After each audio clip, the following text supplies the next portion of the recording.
Cara, eu tô com 2 espinhas aqui na sobrancelha faz uma semana já. Isso é só contando, não precisa colocar, tá?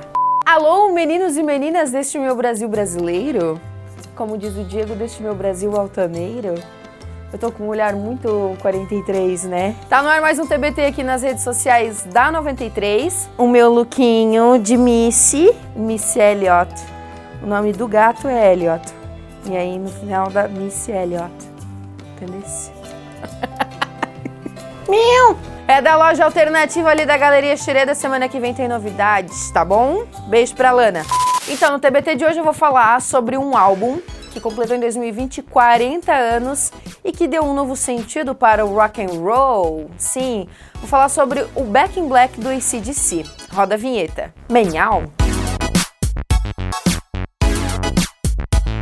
A história do Back in Black ela começa um pouco triste, porque no dia 29 de fevereiro de 1980, durante o enterro das cinzas do então vocalista do AC/DC, o Bon Scott, que foi encontrado morto dias antes, o pai dele chegou pro guitarrista e pediu que eles continuassem com o AC/DC, porque era um desejo do filho. Esse foi o primeiro impulso para o álbum, que veio a ser o segundo mais circulado da história do rock and roll.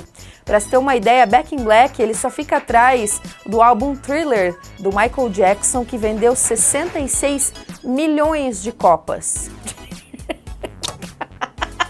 Que vendeu 66 milhões de cópias. Bon Scott morreu no dia 19 de fevereiro de 1980, aos 33 anos, dentro de um carro estacionado, afogado pelo próprio vômito depois de uma bebedeira. Essa é a versão oficial sobre a morte do vocalista, mas durante esses últimos 40 anos outras teorias surgiram e alguns jornalistas comentaram até que ele teve uma overdose de heroína. Quando o Scott faleceu, Brian Johnson trabalhava numa oficina em Newcastle, na Inglaterra, e nos finais de semana ele cantava em uma banda que estava sendo reconstruída. A banda chamava George. Ela se formou em 1973, beirou o sucesso e depois caiu bastante.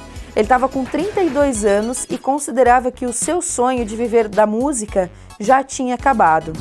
Aí, em Londres, o Malcolm and Angus Young, jovem, Young. O AC/DC tinha acabado de estourar em 1979 com o Highway to Hell, e aí não estava nos planos de ninguém que fosse acontecer uma desgraça dessa como aconteceu com o Bon Scott. O Malcolm e o Angus Young estavam muito desanimados porque eles não conseguiam encontrar um outro vocalista para a banda, mesmo depois tendo feito várias entrevistas. Através de um fã da banda, então, chegou para eles o nome do Brian Johnson e eles decidiram, então, procurar o Johnson para fazer um teste com ele.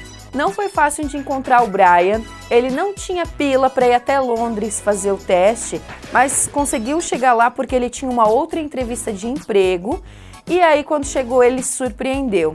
Escolheu músicas de Tina Turner e de Chuck Berry para fazer os testes. Um mês e meio depois da morte de Scott, no dia 1º de abril de 1980, ele foi contratado. E o primeiro show de Brian foi na Bélgica no dia 29 de junho do mesmo ano.